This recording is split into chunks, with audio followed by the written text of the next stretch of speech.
This is Aliens and Artists, part one of our conversation with Kimberly Lafferty.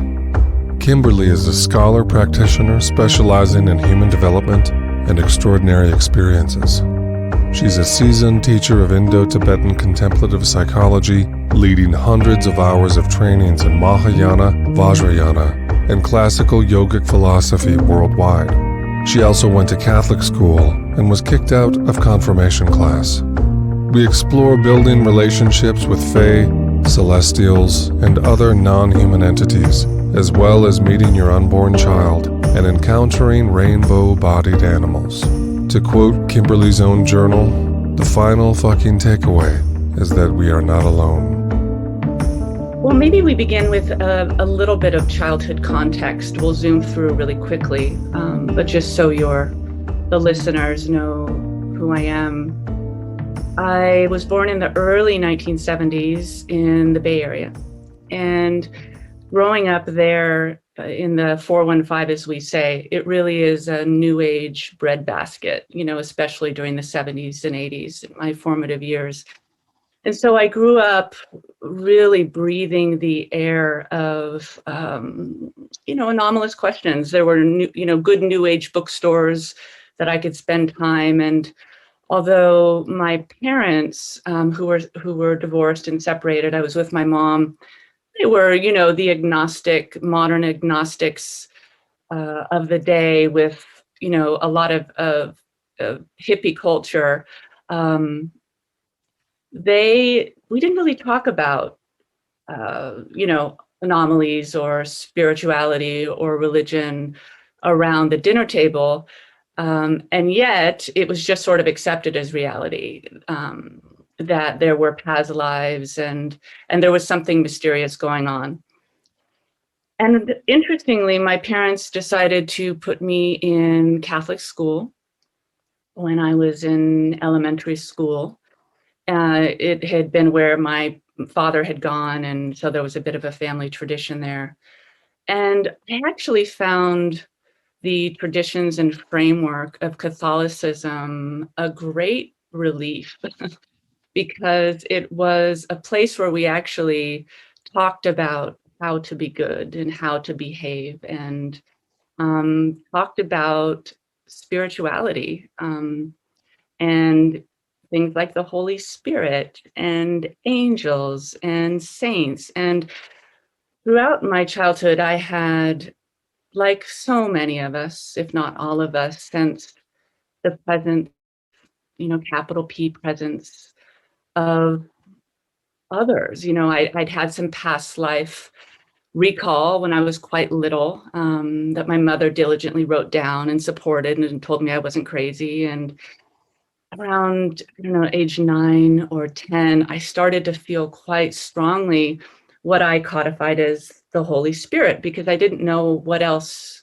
to call it. There was the Father, we'll add the Mother, the Father, the Mother, and the Holy Spirit. And the Holy Spirit was just a sort of intangible, invisible presence. And I began to really feel this in a reciprocal way when I would be quiet in my bed at night and meditate. My mother had gone to a bunch of Esalen workshops, in the 70s, and had taught me how to do sort of Stan Groffian style breath work in my bed before sleep. And so I had these very simple tools of relaxing the body piece by piece and taking deep breaths that I realized and found would get me to this state of just company, like capital C company, of feeling guided and not alone. But I know my 5th grade teacher, who was a nun, or other friends, I would get funny looks. Like it became quickly clear that these experiences were not things we were supposed to talk about. So then I go through grammar school and high school, and I am obsessed with what we would think of now as New Age topics, just obsessed with the questions of why we are here and what are we doing and what's the purpose of life and why do I feel this company and this presence and what is that? And as I went into teenage years, like most of us do, I got more argumentative and eventually was kicked out of confirmation class and basically pushed out of the church. And it's how I felt. And I actually literally was kicked out of confirmation class and really felt like the church left me, that I didn't leave the church. And the questions I was asking, probably in not the most skillful way, but found really weren't welcome. I had fortunately, I kind of stayed with Catholicism. I really wanted to work it out with the church. Like I really wanted to find my place there, because looking outside of the framework was just this sort of dearth of meaning. I had sort of blown through the New Age scene. I'd gone to the harmonic convergence when I was 15 at Mount Shasta. I had done all the things that I could do in the 70s and 80s.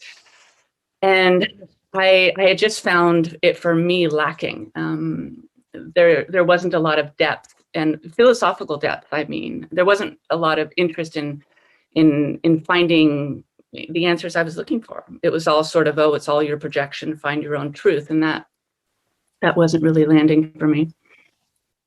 I also had been born on St. Teresa of Avila's feast day. And my mom, without knowing that, had named me Teresa. My middle name is Teresa. And when I learned this, I started reading her works. I was 13, 14. And as I said, I felt connected to the church because I developed a deep connection and relationship with her and felt the answers I was looking for, I was getting glimpses of in her work.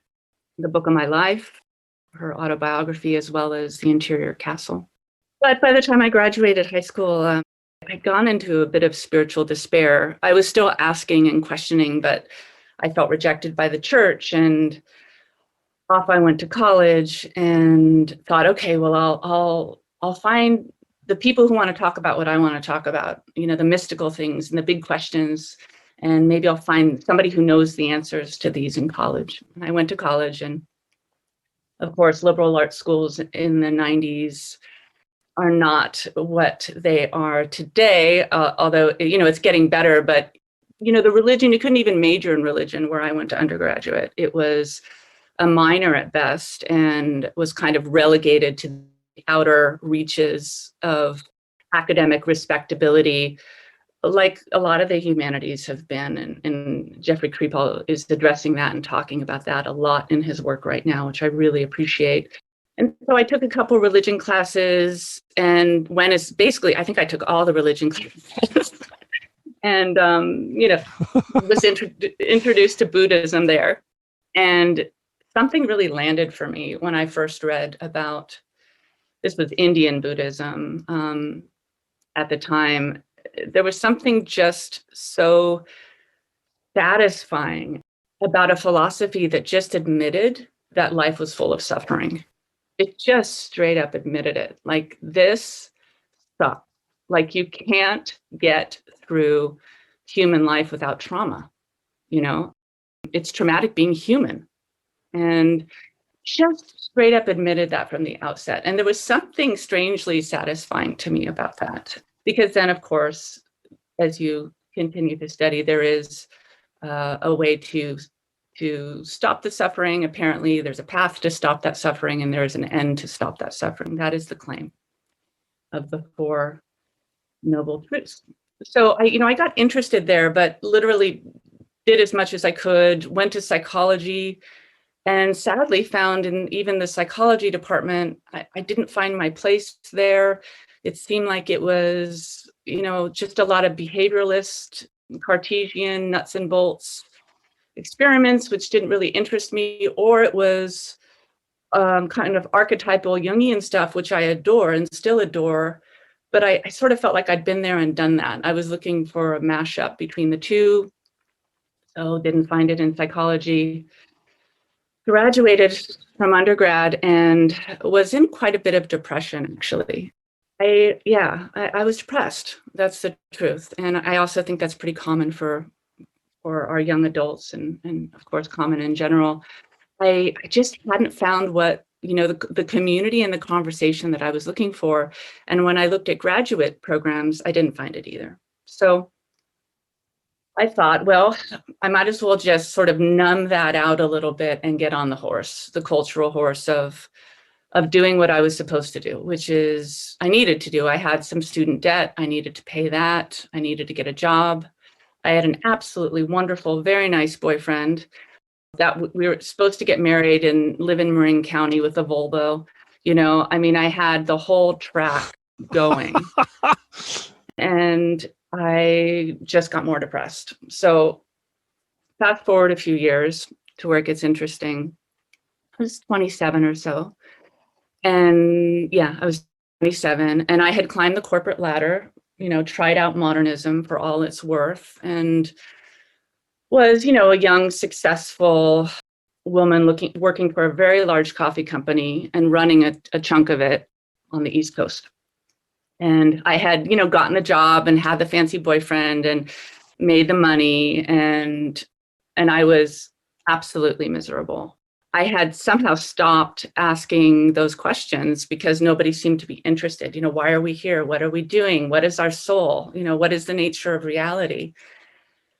And I was living in Boston and one, just kind of at the, in really an existential crisis, kind of a midlife existential crisis at like 27. And I just remember it was a sunny day. This was in the south end of Boston on the 4th floor, this very airy, high-ceilinged, beautiful apartment and filled with books and, all the things that you would think I would be happy with. And I was just miserable, just absolutely existentially miserable. I felt like I didn't know how to be happy and I didn't know how to be happy, who could show me how to be happy. And so I did what I had done since I could walk, which is I put on some music and started to dance, and you kind of make sure nobody's looking, so you can dance your heart out. And I had been dancing my prayers, really, as I said, my whole life. It was a way to move through whatever I was feeling when I didn't know what else to do. And there was something different about this time. Like I felt lower than I'd ever been. And I was so desperate for help. I remembered what it felt like to be in the capital P presence of the company, of Holy Spirit, I remembered that I wasn't alone. I just hadn't felt it in so long. And I was so desperate that I just let go. There was this sense of letting go and being willing to die. And I was not suicidal, not even the least. I'm not saying that, but there was just this willingness just to give it all up. And it was energetic. It wasn't conceptual.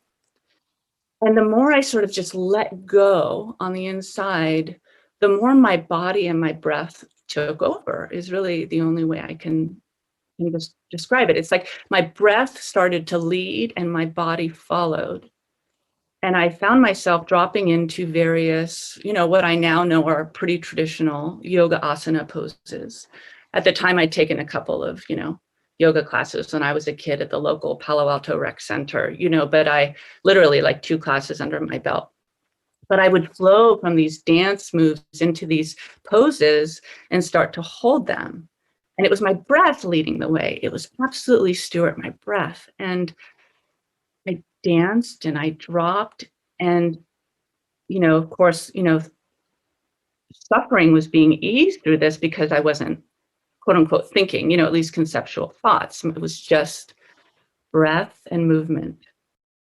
I slowed down and I found myself in the Sanskrit is Paschimottanasana. It means forward folding bend.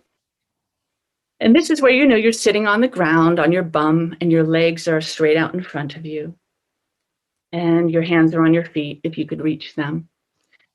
And I found myself, it was the breath moving me in this position gradually with each breath, like a snake. My back was moving like a snake, moving closer and closer, my face closer and closer to my legs on each breath.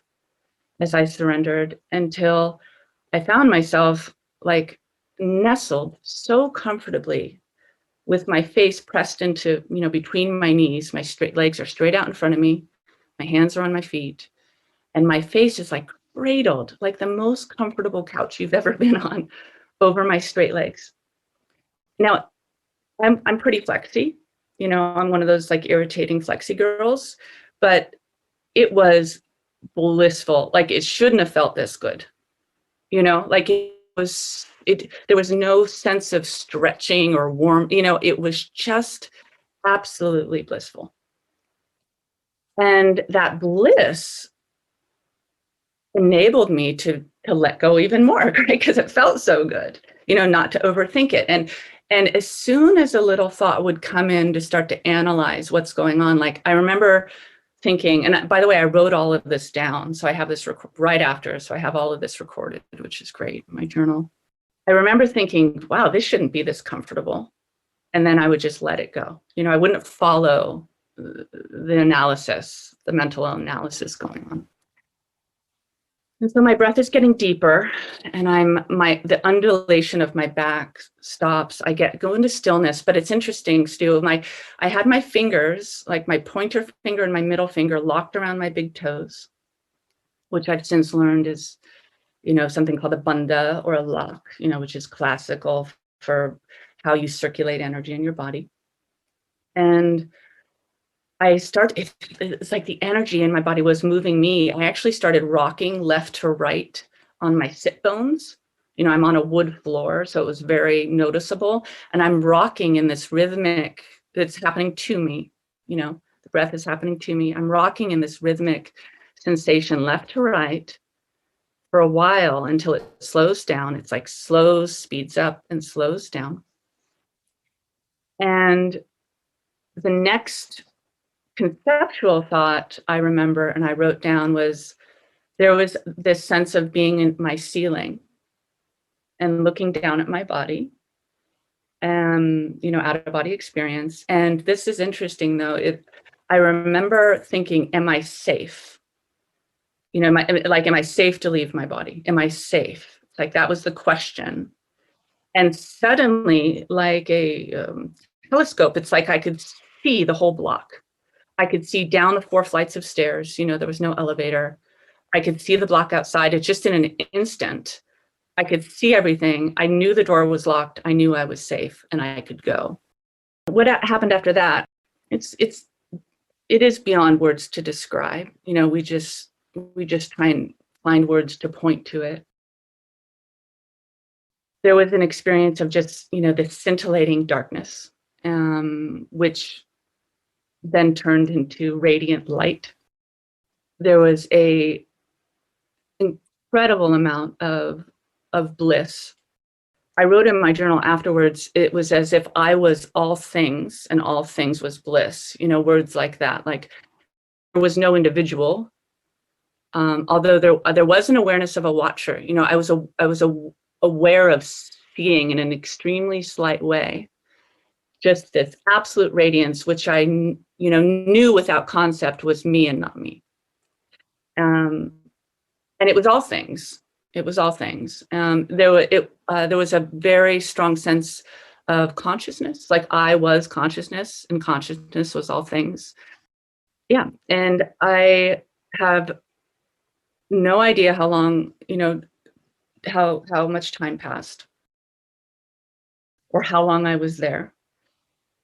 Interestingly, again, later, just again, to put context in it at the opportunity, the classical name in the Yoga Sutra, at least, and in Tibetan as well, for this sort of experiences is what we call the clear light.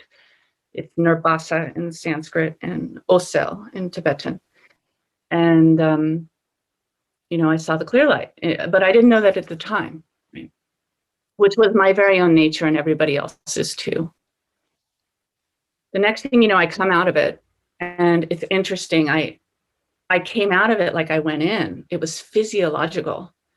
I was rocking. It's like suddenly my breath started again. I wasn't breathing during that time.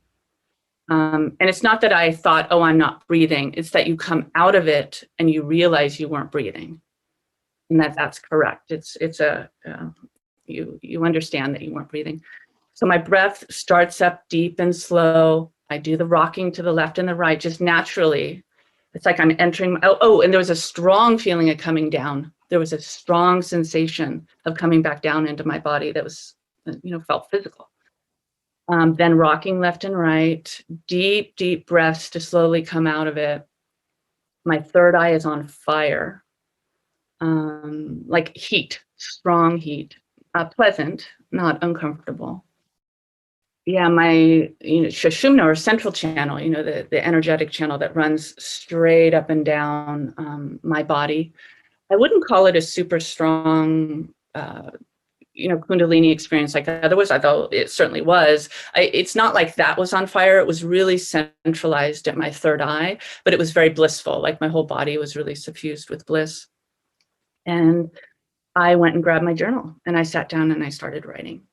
And that was kind of part one of the experience. And I'll go into part two and maybe part three. But yeah, that moment changed kind of everything and nothing.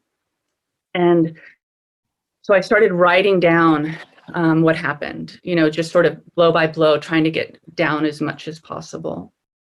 And the last sentence I wrote, I just looked it up. The last sentence I wrote on that first, few pages I wrote when I was just trying to write down what happened is, the final fucking takeaway is that we are not alone. So then part two started. And all in all, by the way, just to give, again, context, it's part one, part two, and, maybe part three, sort of the essence of it lasted, 36 hours or so. I started writing like, I knew to get my journal, and insights started popping like popcorn. It's like the experience, there were no words within the experience, and then the words started pouring out. And I'll share a couple of them. One of them was, and this has stayed with me, Stuart, which is just interesting. There was a very, very detailed sense of precognition. So for listeners, that's, like getting a sense of the future. Very strong. Like I wrote in my journal, you're going to spend the rest of your life teaching people how to have this experience through Tibetan Buddhism and yoga.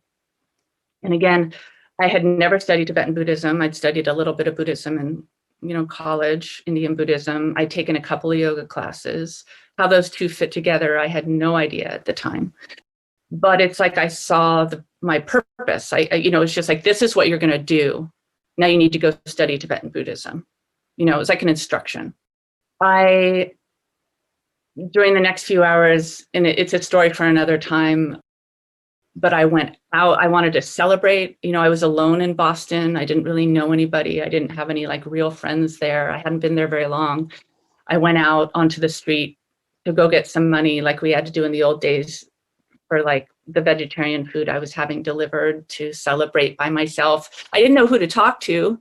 I didn't feel like I could tell anybody what happened, but I wanted to mark it. So I went outside, and I noticed when I was outside, I ended up meeting somebody, which plays into the story later, but I could read people's minds a little bit.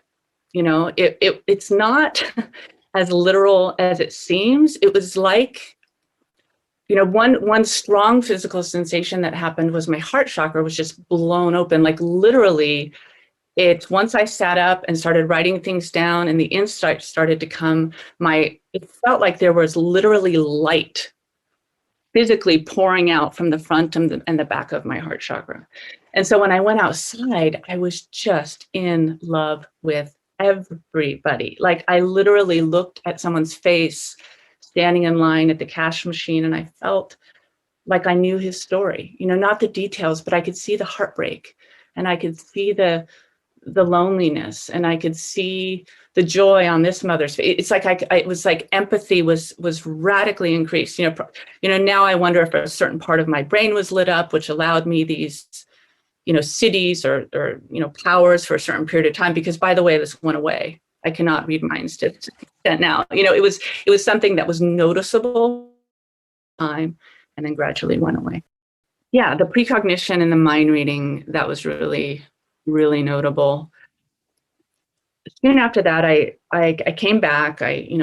Vegetarian Chinese food was delivered, and I found I couldn't eat it. I couldn't eat quite yet, and I wanted to try something.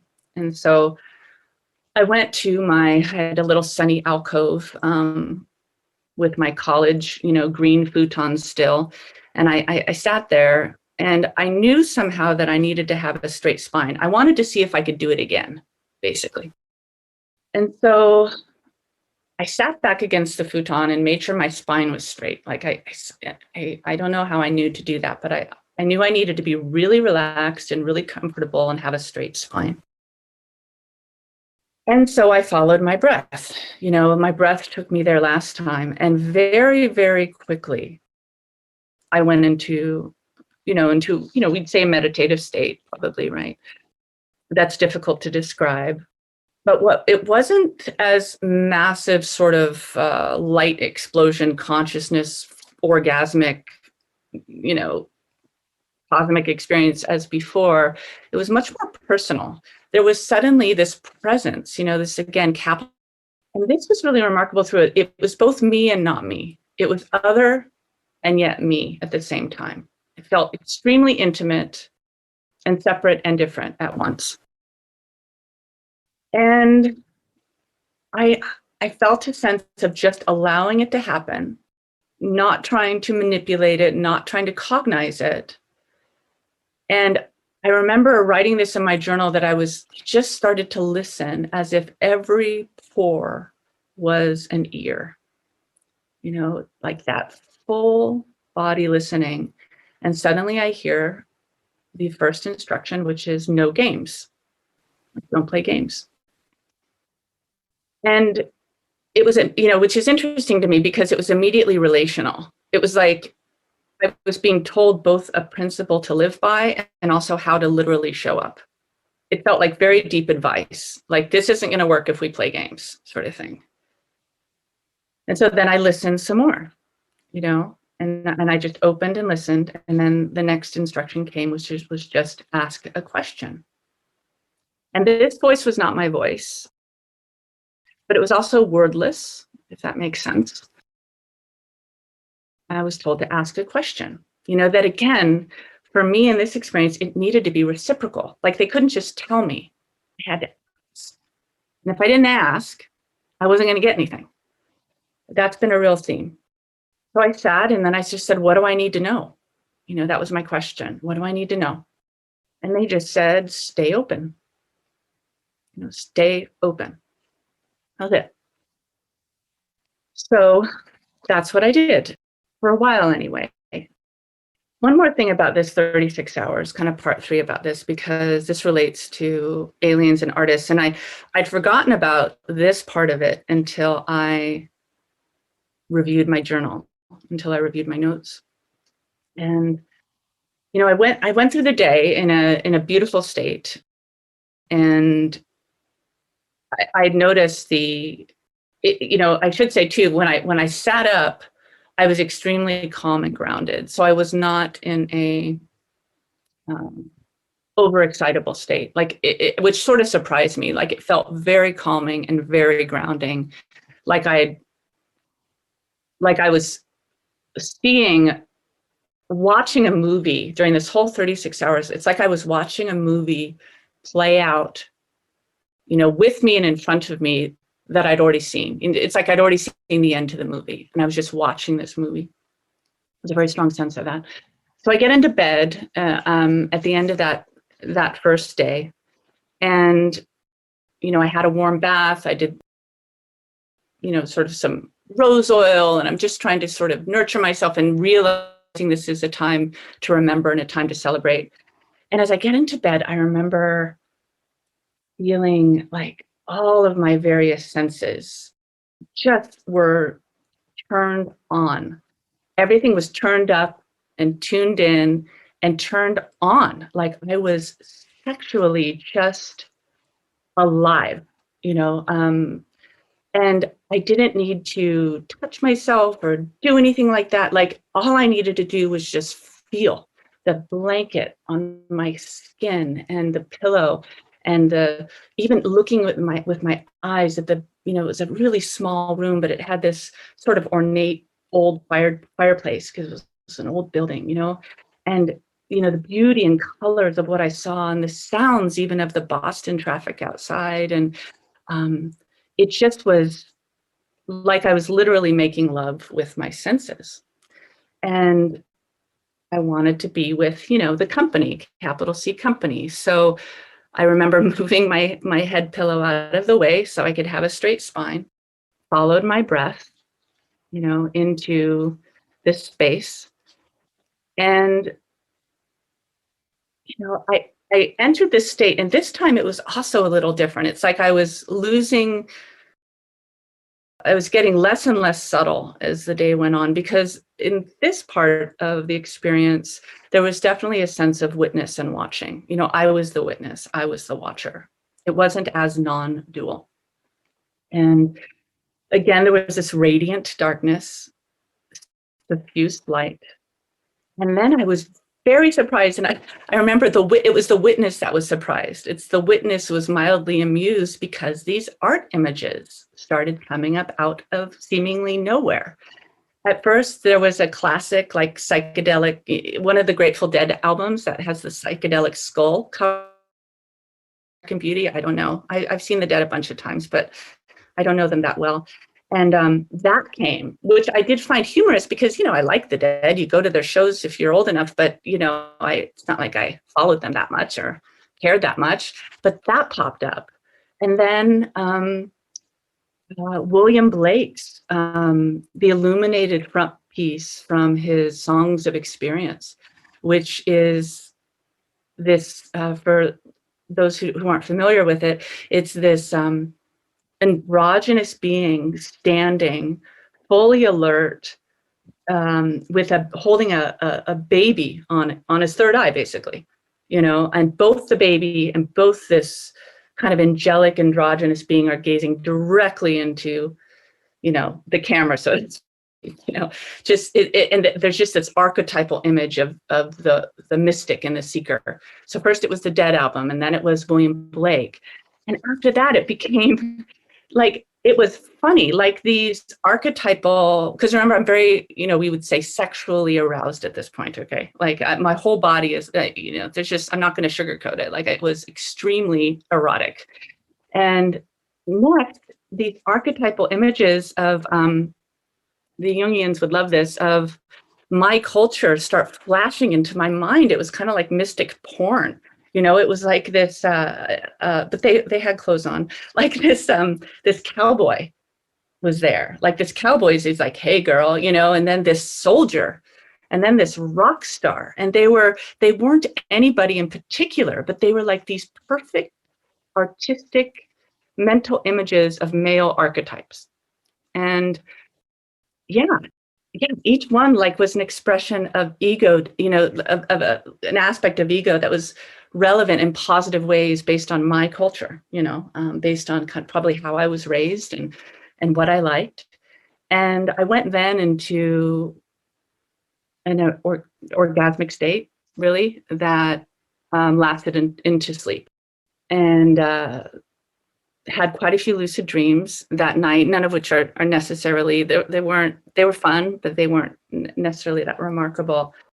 And when I woke up the next morning, and it was like a Monday, you know, and I had to go back to my life and my work, I was in the state experience that I was in had come to an end. Again, there were things that were always changed and led me to sort of the next whole chapter of my life very strongly.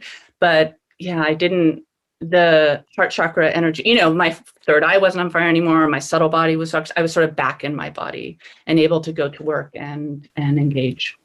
Yeah. So after that, you know, it took some months. I had met somebody that day that I went to go get money to buy the vegetarian chow fun.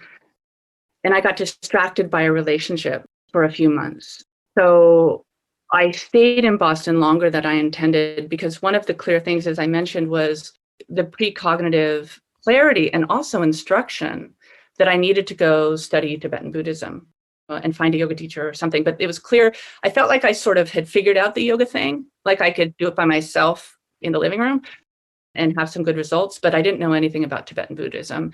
And, Stuart, I desperately, even though I knew not to tell people, I wanted to tell people. I wanted to know what had happened to me, with me, from me. I knew, one of the popcorn insights I had was I knew I was not special.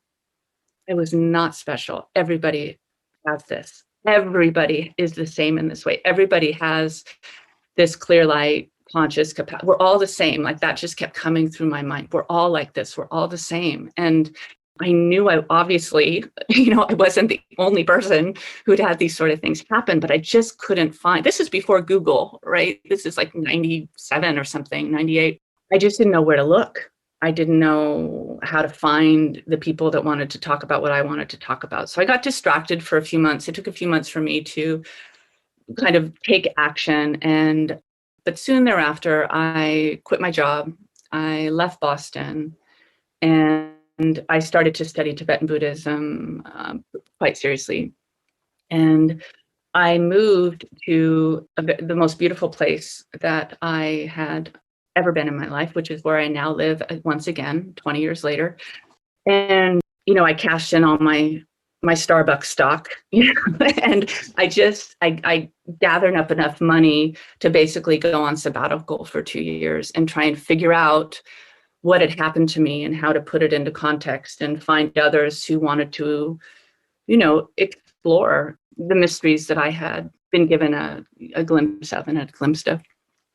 And that led me to study Gelugpa Tibetan Buddhism, which is the lineage of the Dalai Lama, and go to Nepal and find a teacher, an American teacher, and really find, relatively quickly, I like to call it a meta-modern American Buddhist community. This was a very much traditional lineage, but it was an American teacher who was really the first of his kind, very traditionally trained, who was passing on Mahayana Buddhism, Middle Way Buddhism, and Vajrayana Buddhism, or the Diamond Way, to these Americans and, North Americans and, Western educated people from all over the world.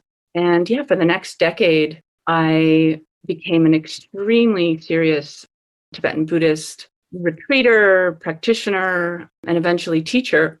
And what I found there was finally a framework for my experience. The first teachings I went to, the teacher held up a pen, talked about ultimate reality and the emptiness of the pen, and also started talking about clear light, clear light experiences, and describing what we might call satoris that really lined up with what had happened to me in that Boston apartment. So I knew I was in the right place. The teachings of ethics and how to be happy were a great relief to my heart and my soul. And so I never actually even described myself as a Buddhist because I didn't want to disclude other things. I really dove deeply into that framework.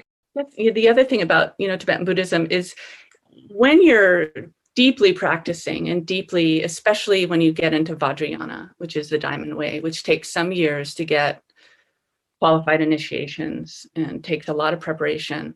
It is the world of anomalies. Your whole mission is to live in the extraordinary, to both cultivate, facilitate, and understand the karmic causes of how to live among celestials, what we might call the Fae. These are Western terms, but how to live among beings that are non-human intelligences, how to contact them, how to connect with them, build a relationship with them, how to become one is the whole goal. Become an extraordinary celestial type of being. The whole point is to get enlightened, quote unquote, enlightened as quickly as possible. And it's definitely an extraordinary journey to do that using techniques that we don't learn in our Western schools. So once I got into that world, also my anomalous experiences over time, especially once I finished my tantric retreats, that was a real watershed. They started to become every day. And I started to live in that state, that like 36-hour state that I talked about in Boston. Once I started doing my tantric retreats, which are 5-6 week solitary retreats with the whole goal of connecting with non-human intelligences and becoming more than human yourself, that state became a stage. I started to just live there all the time and be in contact with the company. Yeah, and there's some we could talk about some anomalous experiences around that too. But I really found a wonderful frame and sangha or community that was really cultivating these sorts of experiences. And up till then, also, I have to say, whether I was a kid or the experience in Boston or what happened, always made spiritual meaning out of it. Like with my personal framework, I would always say, oh, that was a spiritual experience.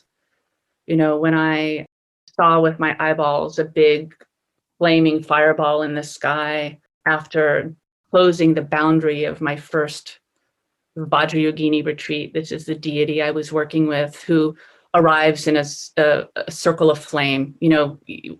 That's how she's always portrayed. She's got a ring of fire around her and she's red like fire. So I do my first tantric retreat. I'm like 32 years old. I close the boundary. I'm not going to see anybody, talk to anybody, no radio, no TVs, no books, extremely strict, extremely traditional. Asking Vajrayogini, this fire red lady, to come, and I look up and there's a fireball in the sky. These sorts of things start happening on the daily, once I start doing that. And I thought about them as spiritual. I never considered them anything else until later when sort of galactic contact started happening. After about 10 years, 12 years actually, very much in the beautiful community of classical yoga. By then, I started a company called the Yoga Studies Institute. It was a nonprofit and still exists, although I'm not involved anymore. It's a nonprofit yoga educational company. We taught classic Sanskrit texts like the Yoga Sutra and the Hatha Yoga Pradipika all over the world, really when yoga was taking off and everybody wanted to become a yoga teacher. So it was a way to really bring deep philosophy into the cultural arena of yoga. Because in the Yoga Sutra, for example, there are 2 sutras out of, 4 chapters out of, I don't know how many, 100 or something, that are about physical yoga. The rest is all about these experiences that I'm telling you about. It's about the clear light. It's about cities or powers. It's about the nature of reality. So I'd spent my time teaching people how to see the clear light through really a strongly Tibetan Buddhist influence interpretation of the Yoga Sutra. Yeah, that jumps to probably the next biggest, most notable in terms of life impact, anomalous experience. So by then, this is about 10 years later after the first time in Boston, and I'm living and breathing, connection with non-human intelligences, precognitive dreams. I lucid dream most nights. Super synchronicities happen on the regular. They're just sort of how it is. I'm teaching all over the world. I'm running this nonprofit that has a lot of meaning and finishing up my traditional Vajrayana training, which was extremely diligent, studying Tibetan and Sanskrit texts 4 months out of the year, 2 months out of the year in retreat, teaching 3 months out of the year around the world. I just was on this regular schedule of solitary retreat 6 weeks, go study with my teachers to, finish up do the next Tantra course series, Tibetan and Sanskrit, go out and teach in the world, come back and do retreat. I was just on this. That was my life. The Dharma was my life. And I was getting ready to support a 3-year retreat, to help co-lead and support this 3-year retreat that was going to happen, solitary retreat. And I was teaching the Yoga Sutra, actually, chapter 1 of Patanjali's Yoga Sutra, which is about, there's a lot of debate about it, but it's about 150 Common Era or AD. Now they call it Common Era from the translators that I trust. They feel that that's about the time this text was written, by the way. And I was teaching the text and going through it line by line in a big yoga studio in Toronto, Canada. And by then I was this is the era of Lama Kimberly. You know, I was Lama Kimberly. That's what my students and my teachers called me. I'd moved into becoming a teacher, frankly, because I assume the few people I had told my experiences to were my teachers. Also in Tibetan Buddhism, you're not supposed to talk about it. You are not supposed to talk about your experiences, except to your teachers. And then they basically tell you to be humble and don't take it that seriously, you know. And I did notice that I was pushed and encouraged to teach pretty young and pretty early, which also suits my personality. I'm a teacher, you know, I'm a trainer. I'm that type. So that also fits. But I was definitely pushed by my teachers to do that. And I can only assume it has to do with those experiences. So by then I'm in this group, like I'm kind of living the life, like full of meaning, traveling the world, running this nonprofit. Of course, there's dramas and issues as in every community, but feel pretty happy and clear with even, you know, the Tibetan group, Tibetan Buddhist American, Meta-Modern American kids that we were all trying to practice Tantra. You know, there's issues in every spiritual community. And again, that's another podcast, but, you know, felt pretty healthy and clear with it all. And I was up in Toronto and it was the first class and I'm sitting up on kind of the dais, you know, a little bit of a stage. There were, I don't know, maybe 60 people out in the audience. And I do the first sutra, Yoga Chitta Vritti Nirodha. Yoga is there's lots of translations of it, but the goal of yoga is to stop your mind twisting things around, basically. See, it says right there, like in the first or second verse, like the goal of yoga is not to stand on your head. The goal of yoga is to stop your mind from messing things up, basically, is what it means. And I look out into the audience, and I remember actually I am holding a pen in my hand because it's like in the foreground, and I look out into the audience and I see these blue lights that I realize are eyeballs, and they're so bright. It's like they're sparkling. They're these sparkling blue, like headlamps is what they seem like. And I'm looking into these headlamps and I fall into them. And suddenly it felt like a bunker. Like the unconscious is so funny. I literally felt like I was in this underground bunker. And there was this bunk bed. And on top of the bunk bed was this boy. And as soon as I look and I recognize this boy is on the top of this bunk bed, I'm sitting next to him. You know, suddenly I'm sitting next to him. And I look at him and we have this wordless, you know, understanding, this wordless exchange that happens, telepathic exchange, that he is my son. And next thing you know, I'm out of it. I come out of it and I'm still looking into those headlamps, blue headlamps, which, you know, sort of focus into eyeballs, into these very laughing, smiling eyeballs. And I'm still holding the pen. And I look down, I have no idea how long time has passed, right? And I look down and I had, at that days, there were students that travel with me. And there were, so my friends, you know, my student friends were in the front row, and I checked to see if, you know, what their expressions were. And a couple of them were looking at me quite funny. So I knew that I had paused longer than was normal. And I found out later, I probably paused for a good 5 seconds, which luckily isn't too long, but it is sort of long for the teacher to pause mid-sentence and stare off into the distance. And I looked at those blue eyes and I knew that that was the father of my child. And it was our son. And I, up to that point, had never wanted children consciously. You still didn't really at that point. It wasn't something at all that was on my mind. I was kind of living the spiritual dharmic dream, quite content with how things were.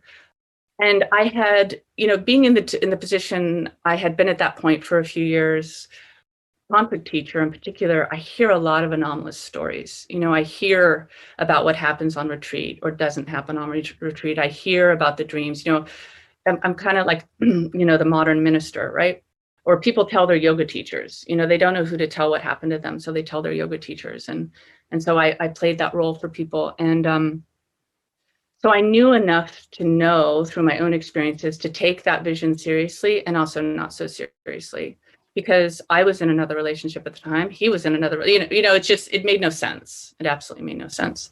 But I also knew that it was going to happen and that I'd seen it. I learned to trust those precognitive hits. And I shared that experience because it only was a few seconds. And it wasn't maybe as dramatic as, a big fireball in the sky, or, I've seen like rainbow bodied animals on retreat, like with my eyeballs. I see, things that come in through the five senses, but it changed my life. That precognitive understanding of what was going to happen helped guide, difficult decisions in the months and years ahead, helped, like, it was a teleological moment, it was a future telling moment. I think of Eric Wargo's, block theory, which I know you also did a podcast with Eric, yes? Correct. We did 2 episodes with him. I'll put those in the show notes. Yeah, people should listen to that. But where you can, it doesn't seem so spooky to me now. It seems in the moment to be able to see into the, at least the potentials of a future were there. I still feel like I had choices. It wasn't absolutely preordained, but I learned to trust the visions. It was like these breadcrumbs. And today, Ted and I are married and have a 10-year-old boy. And that was Mr. Blue Eyes. He's Mr. Blue Eyes, obviously, who I absolutely believe is at least part celestial.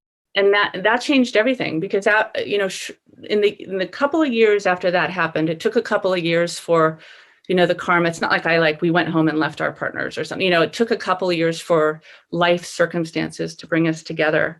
And after that, everything, it's like my entire path changed again. I went from being sort of like a 3-year retreat, no children, tantric teacher, to very, very clearly being told that the mission now was to be a householder.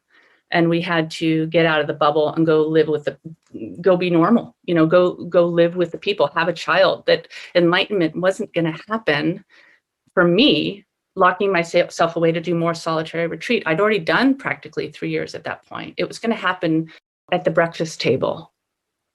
It was going to happen. Bodhicitta was really going to happen on those multiple nights when your child is crying, and you need to comfort them. Like, it was so obvious. That seems so obvious now that, for me, it was being successful, like making money in the world, having a child. That is what you do in Tantra anyway. That's who Tantra was designed for. It's not designed to lock yourself away with your own little bubble. It's designed to be in the world and making an impact with people that have never heard of it. And using your power and using your love and using your wisdom for something good. And it's dangerous because of that. But yeah, when I met Ted, it's like, I'd been studying and teaching Tantra for 7 years at that point. I'd done all my solitary retreats and all of that. But when I met him, it was like Tantra knocked down my door and dragged me out by the hair and said, you going to get serious? And in that, I, again, mostly happy, mostly healthy, but I left the spiritual community and went undercover in a way, became a householder. And that's what I've been doing for the last 10 years, among other things, but that's what I've been doing. Private teaching and focusing on being a mother and a wife.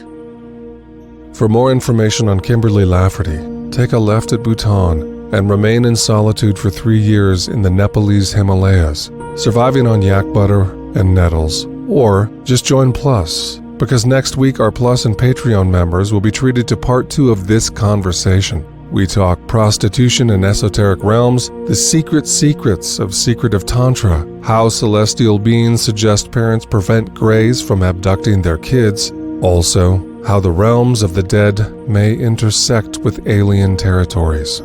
I host this show and I just joined Plus because where she goes in the next episode makes Marco Polo look like a fucking shut-in.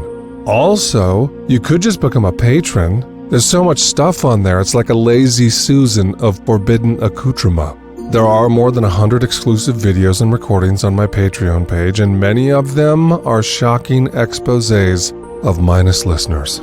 This minus listener groping a porpoise. That minus listener snorting the pulverized ivory of endangered Sumatran elephants. Those minus listeners chewing with their mouths open. Gross minus. You busted, because my patrons see it all.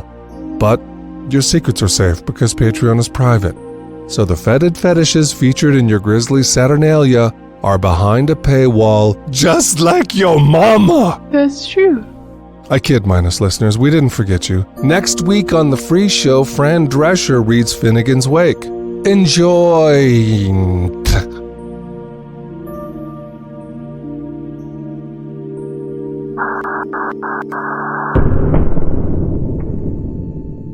June 21st, 1980. 23-year-old musician Rusty Hudson had just finished a performance with the band Excalibur.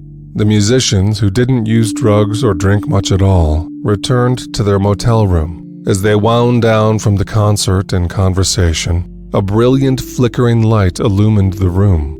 As the band members paused and scanned the space for an explanation, moments later a blinding light poured over them.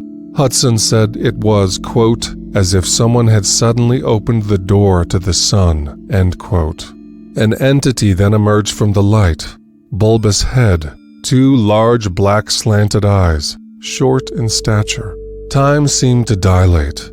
The band members appeared to one another as though swimming in slow motion. A deafening high-frequency buzz crescendoed. And then, the next thing Rusty knew, he was on his bed in a different room. His motel room. He slept through the next day, unable to rouse. When he finally returned to speak to the other band members, they all recalled the blinding light, the flashing, and the buzz, but an inexplicable sense that they should not discuss the previous night was oddly mutual. The band broke up shortly after. Going forward, Hudson was plagued by insomnia, recurring nightmares, hypervigilance. He became obsessed with creating artistic renderings of the strange face he remembered from that night. He bought Communion by Whitley Strieber and Intruders by Bud Hopkins, but could not bring himself to read them. His girlfriend persuaded him to reach out to Bud Hopkins, which he did after a year of avoidance. Assessed by 2 psychologists and Bud Hopkins, Rusty was found to be of good mental health and sane. Indicators were his memories were real. Under regression, Rusty further recalled being taken to another environment where he was examined and procedures were performed. He described the environment as unrecognizably alien. When Rusty finally came forward with his experiences, he related that, quote, "This has been extremely difficult for me. Going public with a story like this is bound to raise a few eyebrows among my associates. I am an Ivy League educated professional musician living in New York City. My reputation is important to me. I should also like to protect my family and friends from the sort of questionable publicity such disclosures generate." He continues, "The only hope that it will ever be understood lies in our refusal to continue denying its existence. Only then can we get down to the business of learning who or what has decided to embark on this strange relationship with us." End quote. Rusty's account is in the book UFO, The Continuing Enigma, which was published in 1991, but I found for $10 on Amazon.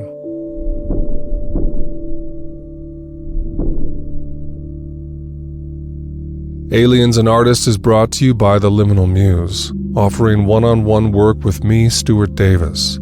Sessions include transpersonal hypnotherapy, anomalous experiences, and creativity as a spiritual path. Go to theliminalmuse.com to book a session or check the show notes for a link.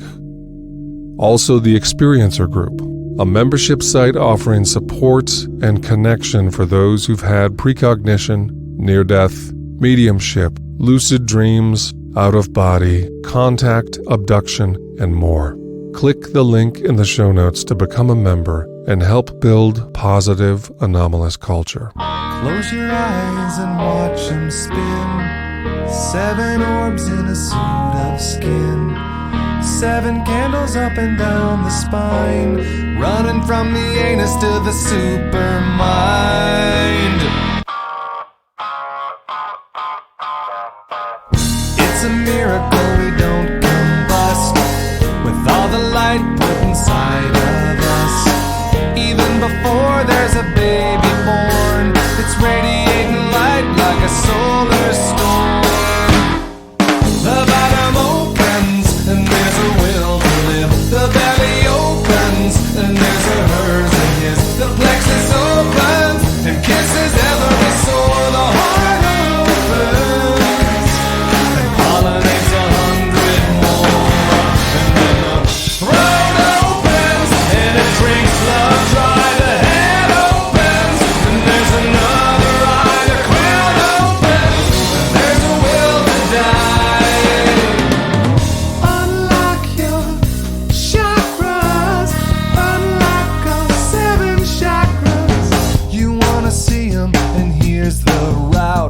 just go in till the end is out. Can you move that much or sit that still? You won't see the wonders until you do. But this rose will burn your nose, all your veins will come unfroze, gushing love like lava flows.